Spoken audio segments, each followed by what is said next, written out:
ரசம் அப்படின்றது நம்ம தென்னிந்திய உணவில் ஒரு முக்கியமான இடத்தை வகிக்கக்கூடிய ஒரு உணவு. இந்த ரசத்தில் பல வகையான ரசங்கள் இருக்குது.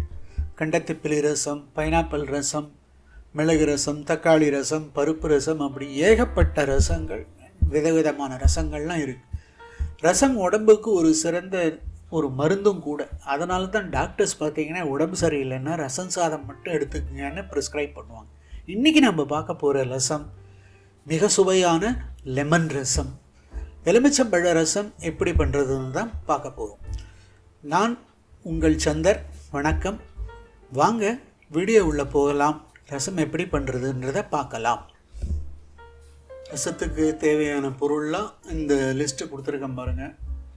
நார்மல் சைஸ் ஒரு எலுமிச்சம்பழம், வேக வைத்த துவரம் பருப்பு, தக்காளி 2, கருவேப்பிலை, கொத்தமல்லி, தாளிப்பதற்கு காஞ்ச மிளகாய், அப்புறம் கோகோனட் துருவல் டேஸ்ட்டுக்காக, அப்புறம் கடுகு, சீரகம், மஞ்சத்தூள், ரசப்பொடி, தேவையான அளவு உப்பு, அப்புறம் மிளகு சீரத்தை ஒரு ரஃப்பாக பொடி பண்ண அந்த பொடி, பெருங்காய பவுடர், தாளிப்பதற்கு நெய், இவை எல்லாமே வச்சு தான் நம்ம இந்த ரசத்தை பண்ண போகிறோம்.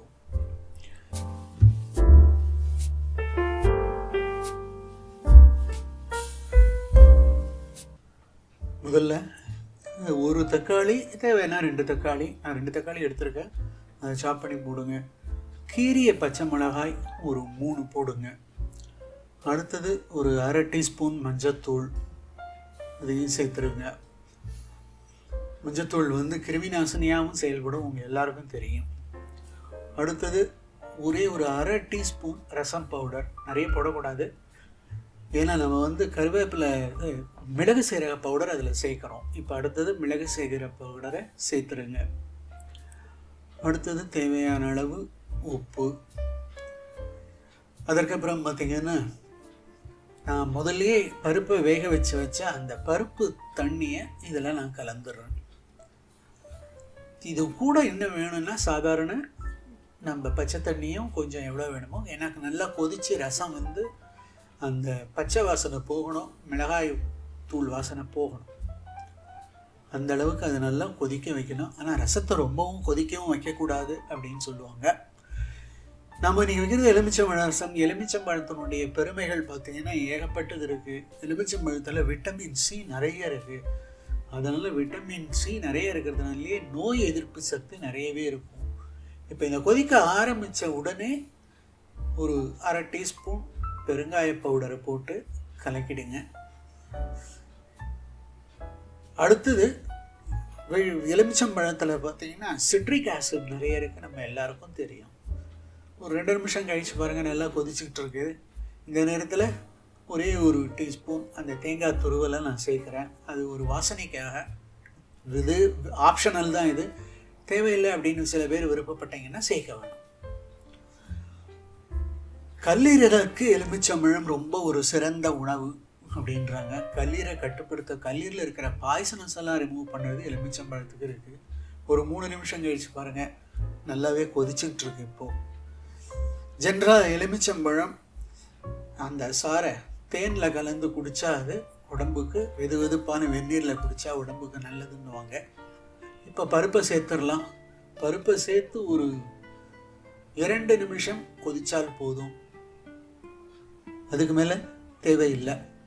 நல்லா கொதிச்சிட்ருக்கு, ரொம்பவும் கொதிக்க விடக்கூடாது.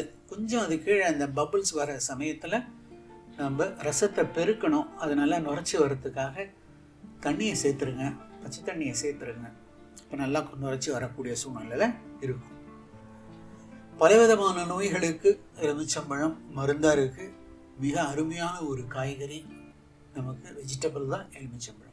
கருவேப்பிலை, கொத்தமல்லி சேர்த்துருங்க. நுரைச்சி வந்துருச்சு, இப்போது நுரைச்சிக்கிட்டு இருக்கு. நல்லா நுரைச்சி வரும்.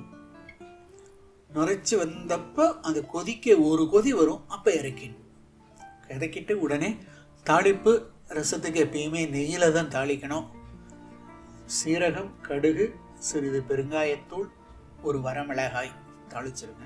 இந்த தாளித்த பிறகு ஒரு 15 நிமிஷம் கழித்து சூடு ஆறின உடனே பிழிஞ்சு வச்சிருக்கிற அந்த ஒரு பழத்தோட எலுமிச்சம் சாரை வடிகட்டி இதில் சேர்த்துருங்க.